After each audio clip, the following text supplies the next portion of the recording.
तीन राज्यों के चुनावी विश्लेषण में शुरुआत करते हैं त्रिपुरा को लेकर। त्रिपुरा की अगर बात की जाए तो कुल यहां पर 60 विधानसभा सीटें और 2 लोकसभा सीटें आ जाती हैं। तो क्या यहां का आंकड़ा हो सकता है एकदम से यहां पर बदलाव देखने को मिलता है? यहां की जनता जो है 5 साल में सरकार बदल देती है, तो ऐसे में क्या कुछ आंकड़ा रहेगा? 2013 के आंकड़ों में बीजेपी 0 सीट थी और कांग्रेस को 10 सीटें थी, सीपीएम 48 सीटों पर जीत मिली थी। लेकिन 2018 में यहां बड़ा उलटफेर देखने को मिला। भारतीय जनता पार्टी ने 35 सीटों पर जीत हासिल करके सीधे तौर पर त्रिपुरा में अपनी सरकार बना ली, जबकि कम्युनिस्ट पार्टी आपको केवल 16 सीटों पर सिमट गई, 48 सीटों से घटकर। जबकि यहां पर बात की जाए तो आईपीएफ यानी त्रिपुरा को 8 सीटों पर ही जीत मिली, यहां पर 59 सीटों पर चुनाव रहे थे। तो ऐसे में भारतीय जनता पार्टी यहां पर सरकार में रही है 2018 में और 2019 में भी, यानी दोनों लोकसभा सीटों पर भारतीय जनता पार्टी को जीत मिली थी। बीजेपी को 49% वोट शेयर रहा था लोकसभा में, कांग्रेस को 25% वोट शेयर और सीपीएम को 17% वोट शेयर देखने को मिला था। इस दम पर भारतीय जनता पार्टी ने दोनों लोकसभा सीटों पर जीत हासिल की थी। लेकिन 2023 विधानसभा चुनाव का जो ओपिनियन पोल है, इसमें भारतीय जनता पार्टी को एक बार फिर से बहुमत का आंकड़ा यानी 45 सीटें मिलने का अनुमान लगाया जा रहा है, जबकि कांग्रेस को 8 सीट और सीपीएम को 7 सीट, यानी एक तरफा भारतीय जनता पार्टी यहां पर सरकार बना सकती है, जो त्रिपुरा को लेकर अनुमान यहां पर लगाया जा रहा है। लेकिन पैच फंसता नजर आ रहा है मेघालय और नागालैंड में। 2023 के लेकर यहां के क्या कुछ आंकड़े हैं जिसका से यहां पर 60 विधानसभा सीटें आती हैं, 31 सीटों पर पूर्ण बहुमत सरकार बनती है। मुख्यमंत्री कर्नाड संगमा का साफ तौर पर बीजेपी पर निशान रहा है कि बीजेपी जो चाहती है कि यहां पर समान नागरिक संहिता यहां पर लागू हो, तो इसको यहां पर मेघालय में लागू करने का वो यहां पर इसको गलत ठहराते हैं। तो इस प्रकार से गठबंधन में यहां पर बड़ी दरार देखने को मिल सकती है। 2018 चुनाव की भी बात की जाए तो यहां पर कांग्रेस को सबसे ज्यादा 21 सीटों पर जीत मिली थी, जबकि एनपीपी पार्टी को यहां पर 20 सीटें, यूडीएफ को 6, पीडीपी को 4 और बीजेपी को 2 सीटों पर जीत मिली थी। तो क्या यहां का आंकड़ा बन सकता है, क्या कांग्रेस को इसका फायदा मिल सकता है? तो इसके लिए लोकसभा 2019 की भी आंकड़े आपको दिखाते हैं। तो कांग्रेस को यहां पर 1 लोकसभा सीट पर जीत मिली थी, एनपीपी को यहां पर 1 सीट। देखिए यहां पर बात कीजिए तो कांग्रेस ने यहां पर 48% वोट शेयर हासिल किया था, जबकि एनपीपी पार्टी को यहां पर 22% वोट शेयर मिला था।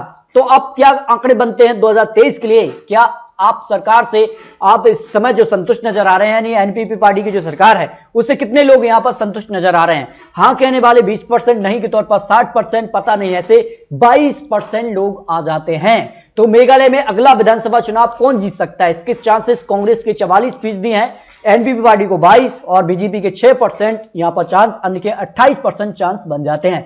इस हिसाब से अगर ओपिनियन पोल की बात की जाए 60 विधानसभा सीटों में से, तो कांग्रेस को यहां पर 39 सीटें मिलने की संभावना है, एनपीपी पार्टी को यहां पर 18 सीटें, बीजेपी को 0 से 2 सीट, जो आंकड़ा 2018 में था उसी आंकड़े तक बीजेपी पहुंच रही है। यूडीएफ को यहां पर 1 सीट की जीत की संभावना ओपिनियन पोल के हिसाब से लगाई जा रही है, यानी मेघालय में यहां पर बड़ा उलटफेर हो सकता है, कांग्रेस यहां पर वापसी कर सकती है। इसके अलावा नागालैंड की 60 विधानसभा सीटों का क्या सटीक ओपिनियन पोल सामने आ रहा है, क्योंकि यहां पर भी बड़ा उलटफेर हो सकता है, यहां पर भी महागठबंधन में महाफूट देखने को मिल सकती है। तो ऐसे में तो माना जा रहा है कि नागालैंड जो पीपल्स फ्रंट पार्टी रही थी उसने 2018 में सबसे ज्यादा 26 सीटों पर जीत हासिल की थी, लेकिन 21 विधायक यहां पर एनडीपीपी पार्टी के पक्ष में यहां पर आ चुके हैं। तो ऐसे में जो सबसे बड़ी पार्टी नागालैंड जो पीपल्स फ्रंट पार्टी है उसके 21 विधायकों का समर्थन जो मिला था उससे कहीं ना कहीं अब बीजेपी जो गठबंधन है वो काफी स्ट्रॉन्ग नजर आ रहा है। तो नागालैंड की 60 सीटों का क्या चुनावी गणित बन सकता है? इसमें अगर बात की जाए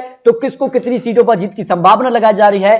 शुरुआत करते हैं केफियार की 2 सीटों में से। तो यहां पर 1 सीट यहां पर एनपीपी पार्टी के पक्ष में, जबकि यूपीए के पक्ष में 1 सीट जा सकती है। अगर बात की जाए तो यहां पर कोहिमा की 6 सीटों में से, तो यहां पर भी एनपीपी पार्टी को 3 सीटें, यूपीए को 1 और 2 सीटें एनडीए के पक्ष में जा सकती हैं। यहां पर बात की जाए जोहेनोबोटो की 6 सीटों में से एनपीएफ पार्टी को 2 सीटें, जबकि एनडीए को 4 सीटों की संभावना लगाई जा रही है। दीमापुर की 5 सीटों में भी यहां पर एनपीएफ को 2 सीटें, जबकि एनडीए को 2 सीटों की संभावना दिखाई दे रही है। बोखा की 4 सीटों में से एनपीएफ को 2 सीट, 1 सीट यहां पर यूपीए और एनडीए के पक्ष में भी यहां पर 1 सीट जा सकती है। तपनसांग की 9 सीटों में से एनपीएफ को 4, 1 सीट यूपीए और 3 सीट एनडीए के पक्ष में जा सकती हैं। यहां पर बात की जाए तो पेरेंट्स की 2 सीटों में भी यहां पर एनपीएफ को दोनों सीटों पर जीत की संभावना यहां पर एनडीए के बीच कड़ी टक्कर देखने को मिल सकती है।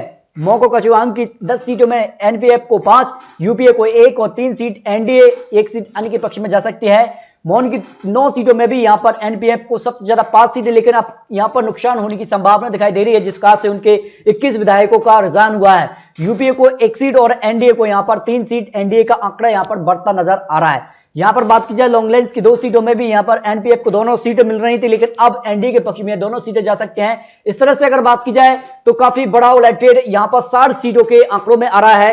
एनपीएफ अब काफी यानी 17 सीटों तक सिमट रही, जबकि यूपीए 3 सीट, एनडीए जो गठबंधन है यानी जो यहां पर एनपी पीपी पार्टी है और यहां पर बीजेपी का जो गठबंधन है यानी एनडीए है, उसको यहां पर बहुमत का आंकड़ा मिल सकता है। इनकी बात की जाए तो 0 से 3 आने के पक्ष में भी जा सकते हैं। तो 3 राज्यों के चुनावी विश्लेषण, चुनावी अनुमान आपको दिखाएं। देखिए अगर बात की जाए आंकड़ों के हिसाब से त्रिपुरा में बीजेपी की वापसी हो रही है, बरकरार रह सकती है, बीजेपी का कमल दोबारा खिल सकता है। लेकिन मेघालय में यहां पर झटका लग सकता है, मेघालय में कांग्रेस की वापसी हो सकती है, जबकि नागालैंड में यहां पर बीजेपी और यहां पर एनडीपी जो पीपी पार्टी है उसकी सरकार बरकरार रह सकती है। तो इस तरह से अगर बात की जाए तो काफी बड़े उलटफेर यहां पर देखने को मिल सकते हैं। तो आपको क्या लगता है 3 राज्यों की चुनावी गणित के हिसाब से कहां किसकी बन सकती है सरकार? इस पर आप राय बॉक्स में जरूर रख सकते हैं।